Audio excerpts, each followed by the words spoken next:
As children, we would make up monsters in our heads, vile creatures that would stand in our bedrooms when our parents turned off the lights, terrible beings that would hide in the darkness under our bed, waiting for a limb to escape the safe confines of the sheets. And we would all fear them, and for good reason. Our parents would rarely ever agree. They would tell us that monsters simply don't exist, that there were no scary monsters out to get us. And as we grow older, we would start believing that monsters don't exist as well. Even according to the dictionary, the definition of a monster is an imaginary creature of unnatural or extreme ugliness, deformity, wickedness, or cruelty. But what if I told you that monsters are very much real? And not only are they real, they also have a webcomic. And just like with Christian, to understand their comic, we must first dissect its creators. Before anything, we must first shine a light on the monsters that prey on the innocent.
It is important to note before going into this video that this video is meant as a piece from an outsider looking in.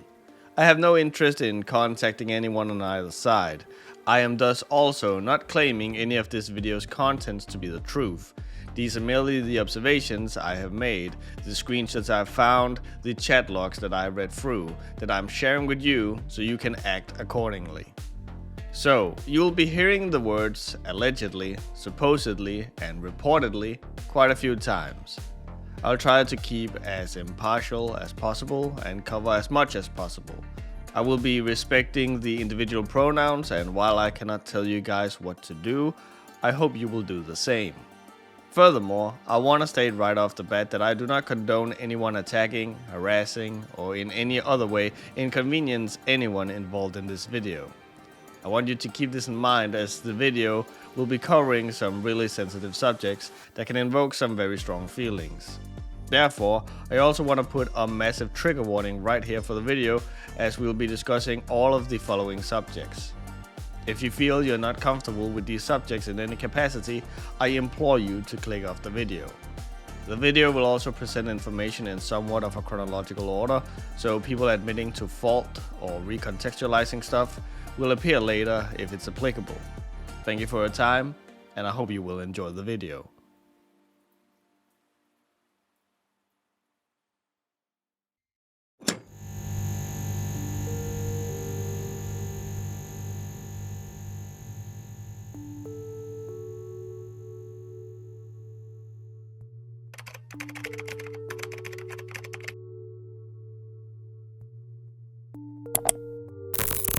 This story is a confusing one.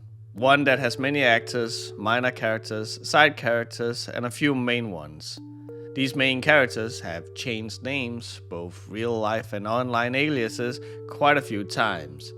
So, to make it easier for you, I'll be trying to color code everyone involved. So, when you see this color, you know that I am talking about Glitchedpuppet. But who is that? Glitchedpuppet has been called many things over the years. Purple Kecleon, Neon, Papaya Kitty, and recently has shortened Glitchedpuppet down to just Glip, which is what we're going to be referring to them as. Glip is best known for the webcomic called Floraverse. In Glib's own words, they are the creator of the open world called Flora, which they mostly explore through the webcomic Floraverse and the adult sister comic Forbidden Flora. Floraverse, however, originated from a DeviantArt group that was focused around the video game series Pokémon Mystery Dungeon. The group would make Pokémon Mystery Dungeon Explorers, most commonly abbreviated to PMDE, with Glib serving as the game's game master. The project would rapidly grow, and as Glib wished for more creative control, they would shut down the PMDE project, and then 2 days later, Floraverse was born, with some plot elements brought over from PMDE, as well as characters being related, or analogs to, those from the aforementioned Pokémon title. As of such, Floraverse has been touted for being an open source webcomic, meaning everyone can add their own characters and scenarios to the story, although it's reportedly been a while since anyone has been able to add anything to the comic, and it has allegedly instead been turned into an exclusive right for their patrons paying $100. Very little is known about Glib, as they've kept certain parts of their past very private, while other things have been shared with careless abandon. And with them using both multiple real names and also online names, they have made it incredibly hard to dig things up. One could take Glib's word as gospel for many of these things, although they have made it increasingly difficult to believe them on anything, as they have multiple times been caught and even admitted to lying. So what is the truth? Who is Glib? If we can't trust their words, we can trust their actions. We'll also be taking a close look at their ex-husband Marl, current wife Eevee, and their online community as a whole. A community multiple ex-members have referred to as a cult. This story is long, and even worse, incredibly hard to sit through, as it will contain a slew of alleged crimes and complete abandonment of morals and ethics.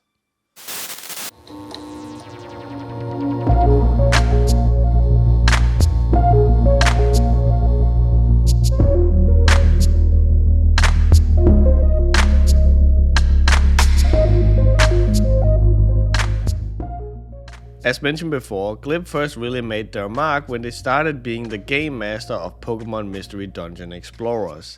They ran the group with Marl and Eevee, as well as a group of other people, some of which they've had very public spats with over the years. The group was kept very PG, as it contained a lot of minors due to it consisting mainly of fans of the video game franchise Pokémon, which primarily is targeted to kids and pre-teens. The group was made out of a bunch of people role-playing and making dramatic stories, casted by Pokémon, facing many different life and death situations, while facing off against the gang leader Weevil. Eventually, Glib would begin to cut these stories short and instead let people know that they could find the rest on their Tumblr. However, Glib specifically didn't link to these stories and would rather encourage people to find them through their username PurpleKecleon. 9th excerpt by...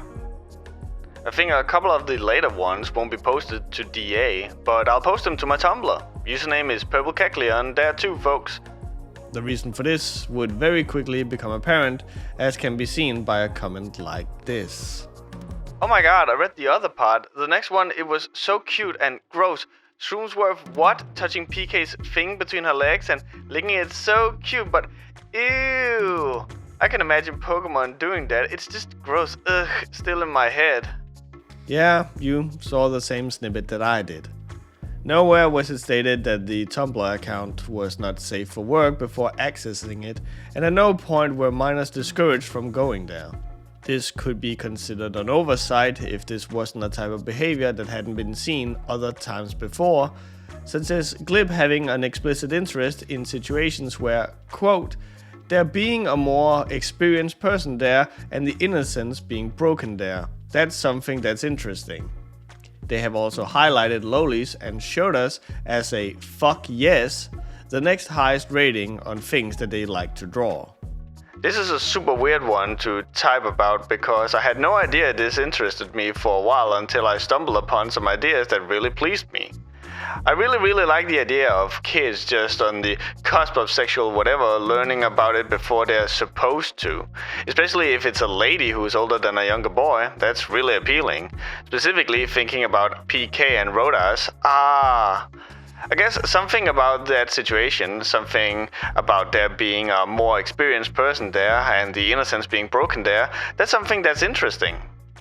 There would be several other instances where Glib would insert sexual content into PMDE.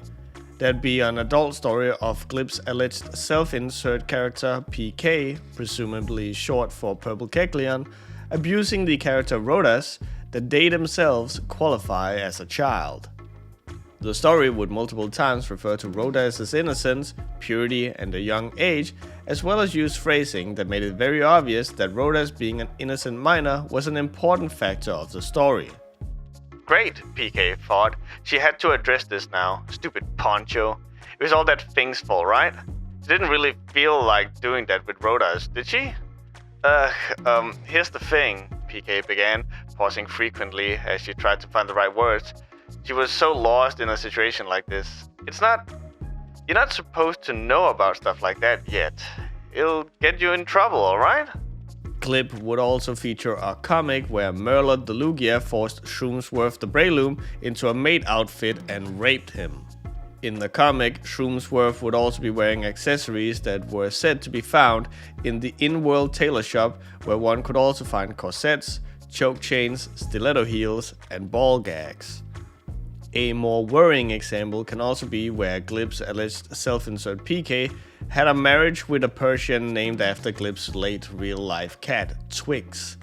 And of course, as seemed to be the case with a lot of Glib's works, there had to be a sexual angle to this as well, and PK and Twix were drawn having sex. They would also hold contests where it's alleged that they, along with their then husband Marl, would use sock puppet accounts that would then go on to win, although I have not been able to find any evidence of them winning any contests, but only of them admitting that they were behind said sock puppet account. Did you do the art on the DeviantArt account Avalante too? All the art is by PK. I started out doing the writing and PK thought it would be fun to do accompanying illustrations. It was fun for both of us to pretend we were some mysterious, totally not either of us person. Glib would also allegedly having a falling out with the voice actor Pommy N64, or better known as Sean Chiplock. Apparently, Glib had hired Sean to do some voice acting for some videos within the PMDE universe. Their relationship had however soured for whatever reason, which supposedly ended up with Sean knowingly lying about why Glib was no longer in art school and had doxed them with the explicit hopes that someone would come to their address and kill their cats. Here's that part you're missing, PK. Regardless of if it's a lie, many people believe it's true. And as those many people share it, more will come to believe it because how could so many people be wrong? When I know it cannot possibly be true?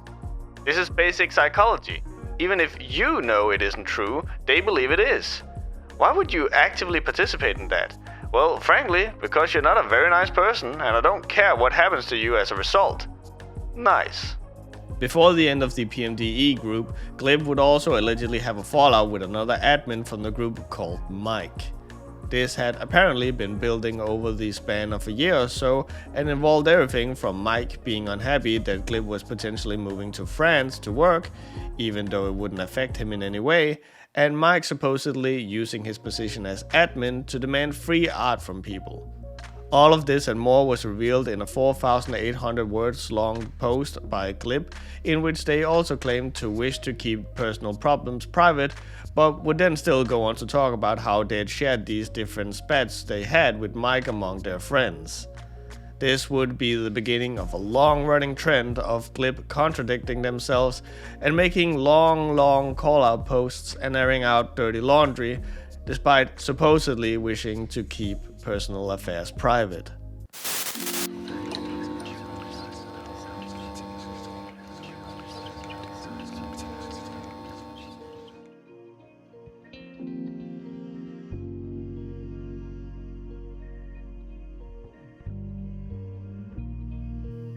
After the whole PMDE episode, Glib and their then husband Marl would go on to pursue the webcomic project titled Floraverse.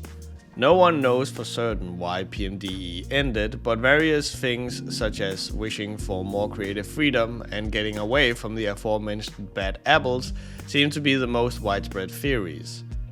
However, in true Glib fashion, Floraverse would also have an accompanying porn-centric site called Forbidden Flora. We won't be diving into the story of Floraverse in this video, as that will have a video all of its own, but allegedly Floraverse has multiple points where one must have read the porn-centric comic Forbidden Flora to understand what is going on. Glib would also become more active on Tumblr, where they'd report them identifying themselves as non-binary. This was also where we would get some spicier takes from Glib, such as vowing to make every character they make female or non-gender conforming by default, allegedly because of their dislike for men. Despite that, they would also make very public posts about wanting to get illegal hormone drugs to enlarge parts of their crotch instead of getting surgery due to desperately wanting a penis. I was considering importing that illegal hormone because I wanted to do the next best thing and enlarge my clit because I don't want shitty dick surgery. I want a real one that is for me, not grafted, but I chicken out.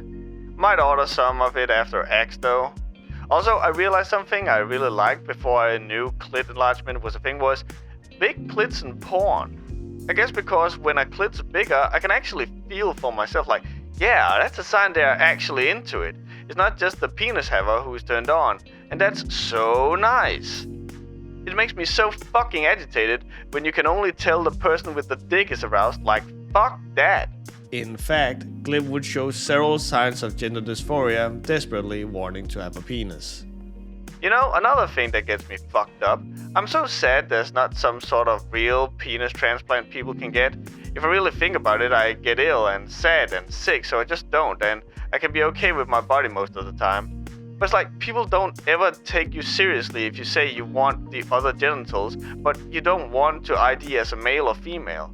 I'm okay being a she-they, but I really prefer to have a dick. That's like a really weird thing that people don't take as seriously as, say, DFAB men wanting a dick, you know? Just fuck, it's really upsetting. What can I even do about it? It just sounds like random dick envy in a face. I'd be totally fine with being a girl and looking like a girl as long as I could also have a dick. God fucking damn it! It was also around this time that it would start taking on a sexual mentor role. Multiple people would write in on Glib's blog asking all sorts of questions about sex, to which, to Glib's credit, they would provide them with answers to the best of their ability. Unfortunately, some of these answers would show how little self-aware Glib was when they would say stuff such as, "So, I don't know, I think what matters is critical thinking, keeping it away from kids who aren't actively looking for it, like I would have been, and putting warnings on material," which is a stark contrast to how they handled themselves during the Pokémon Mystery Dungeon Explorer days. It also didn't help that Glib didn't seem to show any regard for whether or not the questions came from minors or not. And I have to think about it kind of in that way, trying to relate it to what it feels as a kid, because this is about drawing things in an adult way from a kid's show, right? But as a kid, I liked that, because it was a safe way for me to get familiar with sexuality without going out and having sex myself. I got to think about and experience it in a safe context with something I enjoyed. So, I don't know. I think what matters is critical thinking, keeping it away from kids who aren't actively looking for it, like I would have been, and putting warnings on material. I think it's important to remember that fantasy is fantasy, and even if unethical things are going on in a story, that doesn't mean they're being promoted in real life. These things are how people express feelings they have, and that belief is important. It would also be around this time that Glib and the then girlfriend Eevee would start flipping out at a Steven Universe writer Matt Burnett over something as minor as the character Pearl from the show has stated she liked pie, yet would later go on to state how she can't stand the thought of eating. Matt would try and kinda hand-wave this away by saying that Pearl more likes the concept of a pie and baking, or it could also just be that Pearl likes pie as in the number. It's very evident from Matt's response that he thought the initial confrontation was just silly nitpicking, but instead, Glib and Eevee would start attacking the show and even the writer to an extent. It allegedly got so bad that Matt Burnett would permanently leave Tumblr. I thought that Pearl liked pie, so many birthdays, and yet she can't stand the thought of eating fusion cuisine? Why is this? Pearl likes the concept of pie. She can appreciate the human practice of baking for the precision it often requires. It's really more of a science than a cooking method in her eyes. The process is what she's into. The actual consumption of the pie, of course, seems absurd. Alternatively, if that retcon doesn't work for you, Pearl just thought Steven was talking about pie. In 2014, the popular YouTuber Josh Wittenkeller, better known as Jwits, would also face the wrath of Glib. Josh had made a video in which he had featured Glib's art for 3 seconds and forgotten to credit them. Instead of reaching out to Josh to resolve this, Glib instead opted to copyright claiming the video. Josh was quick to admit his fault, and the two would supposedly try to resolve the issue behind the scenes. It never stops. The removal of my TPP looks like it was an artist who did TPP fan art I showed in the video. I contacted her and hoped for the best. Worst case scenario, I will re-upload the video without the fan art, but it's a shame if it can be taken down without any discussion at all. Papaya Kitty, do the extra legwork. I was not attempting to villainize you, I just dislike YouTube's system with no communication in between. Hi Papaya Kitty, sorry for not originally crediting your work. I typically credit art, but I clearly missed a step here and did not. However, due to Glib reacting loudly and being very outspoken and confrontational and angry over their art being used without their permission or a link to their art, Josh's fans were quick to attack Glib and try to defend Josh. Even people who agreed with Josh being in the wrong but weren't agreeing with Glib's way of handling things would get yelled at by Glib, or Glib would sick their girlfriend Eevee on them to take the fight in their stead. It also didn't help that the fact that Josh and Glib were trying to sort things out was not publicly stated and was instead found out through a reply by Glib to one of Josh's fans. Speaking of Eevee, it was also on Tumblr where Glib would air out their dirty laundry on Eevee and her husband at the time, Marl. It should be noted that Glib, Eevee, and Marl were in a polyamorous relationship. However, Marl had apparently decided to have sex with someone without telling neither Glib nor Eevee. While Glib was in Australia, Marl had had sex with someone whom he had said couldn't live with them. And supposedly, while Glib was trying to figure out how to deal with Marl's betrayal, Eevee would go on and attempt to have sex with the same person. After all, Glib had said that they didn't care. This was all posted in a public blog for everyone to see. Let me paint it in TLDR terms, a tidy summary of why communication is especially important in a poly relationships. V and I fucked up 5.5 years ago and barely messed around together without me having said anything to Marl, which made him angry and upset for 4 years, and there was constantly a dark cloud of him being depressed and angry until he finally got a girlfriend, then just didn't care anymore and then lifted the fucking ban on me and V having sex. We have one rule. Communicate about interests and check if it's okay with the other people. While I was in Australia, Marl had sex with someone who he had previously told me could not live with us, but Marl changed his mind after this person visited and he had sex a few times behind my back, telling me nothing. He asked permission after I got back, even though he clearly done it. Does anyone smell the flaming hypocrisy here? And then, while I was finding out the extent of his fucking not telling me the whole truth, V attempted to have sex with the same person. Minutes after I left the room upset at finding out the whole story, thinking it was okay because I said I didn't care, not thinking that maybe he should be a little empathetic and not do the thing while I was upset about it in the other room. I'm done. I'm so done. I'm so fucking done. Would any of this have mattered if someone would have talked to me? No, because it doesn't as long as communication occurs. Did it? No. Fucking stupid sacks of shit. Fuck this. It would even culminate in a piece of artwork being uploaded to the Floraverse merch store of Glib's character holding the decapitated heads of what is claimed to be Eevee's and Marl's characters.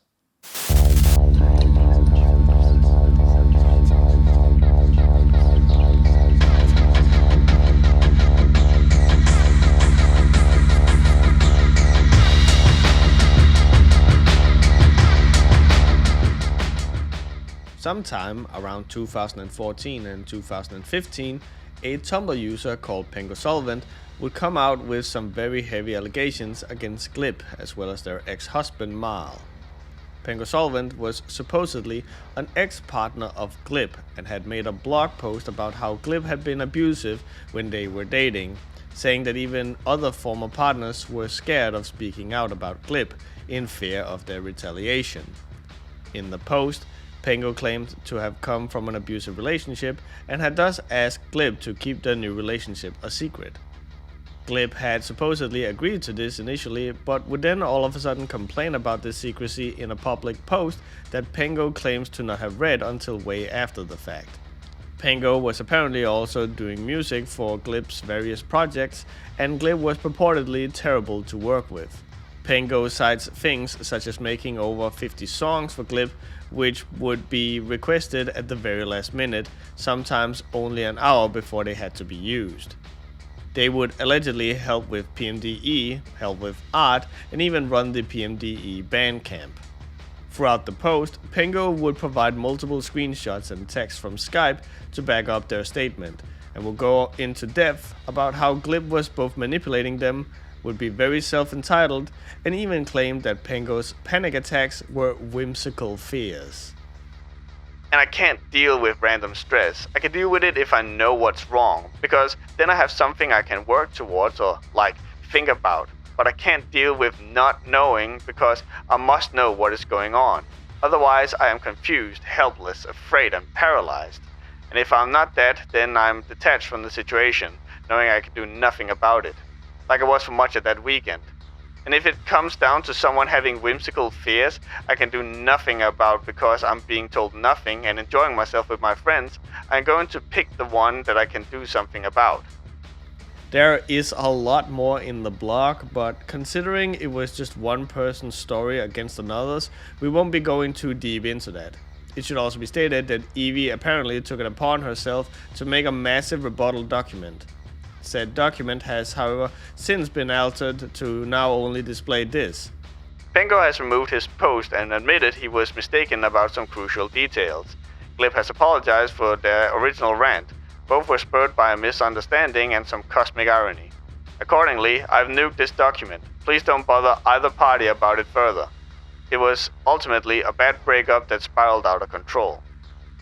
This document would end with links to both Pengo and Glip's final thoughts on the matter.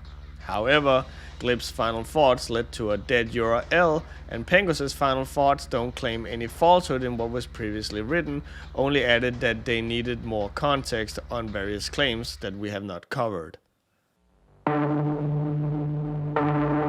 However, around the same time as the initial post where Pengo was bringing Glip's alleged faults to light, they were also reposting various other posts that seemed to have been spurred on by Pengo being outspoken about their relationship.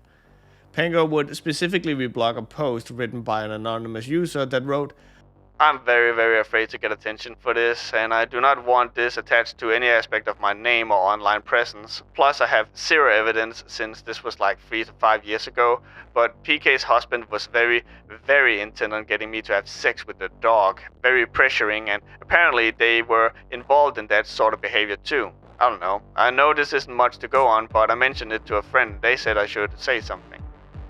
Someone called TV Face would respond, #bestiality. I 100% believe you, as Marl has talked about this to me before. I'm sorry he pressured you so much. He has such a way with sounding convincing / calm and talking over you. I did not mention it in the post, though I alluded to it with, I have a lot I could mention about Marl, a lot, but he has definitely talked about this before, and I could find proof of it if needed. This started out as allegations until Marl would contact Pengosolvent saying this. "Yo, Pengo, I will admit that I am into what the anon person, who I am pretty sure is either Invader Pichu or Minon, mentioned, but I do not appreciate things I like being dragged out in the public eye. I've never pressured those people, and I've never posted things you've done to be ridiculed or scrutinized. I would ask you to not publicly publish this ask, but I don't know if that request would be granted. I have never once in my life had any ill will towards you, and I still don't." So he just flat out acknowledged he was into having sex with animals, and wasn't disproving that he had tried to encourage others to do so as well. Instead, it seems like the thing he had the biggest issue with was people knowing about it. Perhaps spurred on by this, another user would write in a blog saying, "I'm really scared to send this because soothers don't break ranks, but after reading about it I have to. I met Marl through a website which furries use for casual hookups. I did not know Marl and PK were connected in any way. He invited me out to lunch and PK came too. We went to the home and Marl tried to get me to fuck his male dog. It didn't work out, but he still initiated the contact and asked me to do it. It has been at least 3 years and I have changed since then. But I had to say something." When Glib and Marl found out about how bad things were getting, they would allegedly threaten Pengo with a lawsuit, asking them to take down the post about bestiality. "Sorry for talking to you again so soon, but I was asked to let this reach the ones that were talking about bestiality, that it is important for you to know. It has nothing to do with PK and it continues on that subject. They will sue the ones responsible for defamation. Marl is willing to talk about this and says that it's not just a threat, but that's what will happen on that issue. Also says that it didn't happen, that it was just something said. In my opinion, a log is not proof enough to push something like that, but pushing it is enough for being sued. This is really serious. Also, please let Pengo know that Mel will pursue legal action if he keeps posting things like he has been posting about her, me, Eevee/us. She knows his name, address, and his dad's name and address, and is already preparing. I never said anything about PK being into it. It was a single ask and it was not about PK. If anything, Marl confirmed people could have sent that ask, giving the ask validity. It was purely about Marl, and anything else is people just stretching it. Again, I did not say PK was involved in that. I got an ask and I knew it was true because Marl has personally talked to me about these things before. If anyone is saying PK is involved, it sure isn't me.